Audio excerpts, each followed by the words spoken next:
Today I have a historical nugget for you, preserved for us in the Gospels, that can tell us something about the origins of the Gospel of Mark. And it's all explained in a small passage in the first century historian Josephus, all culminating into a beautiful, undesigned coincidence. Let's get into it. So what is an undesigned coincidence? According to Lydia McGrew, an undesigned coincidence is a notable connection between two or more accounts or texts that doesn't seem to have been planned by the person or people giving the accounts. Despite their apparent independence, the items fit together like pieces of a puzzle. In other words, with an undesigned coincidence, when we're reading one document, we have a question that naturally arises, and the answer is not found within that document. But then when you read a different document, the answer is found for us. However, the question is not, but they fit together like a puzzle piece, perfectly corroborating the truth of each other. And we call this undesigned for two reasons. Number one, people do not lie this way. Whenever people lie, they tend to over-explain themselves. So it's very unlikely that in a document that answers a question that is raised in a different document, that they themselves would not raise the question and say, hey, I'm answering this question for you. The second reason is people don't write this way. When we think about the first document, why would you raise a question and then expect someone to go read some other document to find the answer? Or what about the second document? Why would you answer a question and then expect your readers to go read something else in order to find the question that you're answering? This seems all very implausible. So people don't lie this way and people don't write this way. That's why we call them undesigned coincidences. With all of that background out of the way, our undesigned coincidence for today is going to be a fun one because it's going to be between the Gospels and the first century historian Josephus. And it all boils down to this one question. Is Bethsaida a city or a village? In Mark chapter 8 it says, they came to Bethsaida, and some people brought a blind man and begged Jesus to touch him.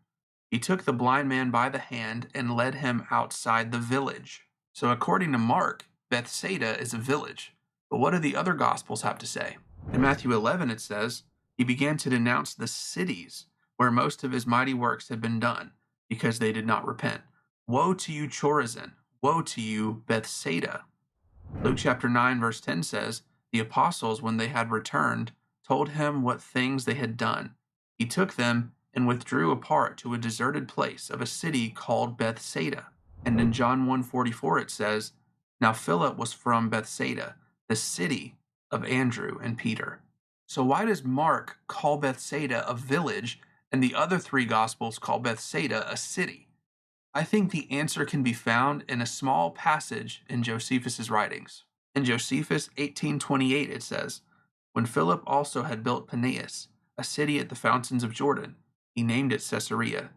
He also advanced the village Bethsaida, situate at the lake of Gennesaret, unto the dignity of a city, both by the number of inhabitants it contained and its other grandeur, and called it by the name of Julius, same name with Caesar's daughter. If you didn't catch that, it says that Philip advanced a village named Bethsaida to the dignity of a city. So it used to be a village, and now it's a city.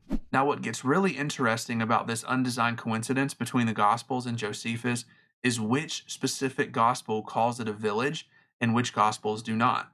The gospel that calls it a village, if you remember, is the Gospel of Mark, which according to tradition is based on the eyewitness testimony of Simon Peter. And if you remember correctly from John chapter 1, Andrew and Peter are from Bethsaida. So isn't it interesting that only the Gospel of Mark calls it a village, and the other three gospel authors, who are not said to be from Bethsaida, call it a city because it was upgraded to the dignity of a city around 30 AD. This serves as an independent argument for believing that Peter is behind the Gospel of Mark. He was probably referring to Bethsaida as a village in the same way he would have as a child when preaching the gospel after Jesus' resurrection, and this was preserved for us through Mark's interpretation of his words. The other gospel authors refer to Bethsaida as a city, which would be the correct term to describe Bethsaida at the time they were writing their gospels. Thank you so much for watching this video. This was an undesigned coincidence between the Gospels and the first century historian Josephus. Hopefully you enjoyed it. Give it a thumbs up if you did. Subscribe to the channel if you're new and you want more content like this. This has been The Epitome. I'm your host, Nathan Bozeman. We'll see you around.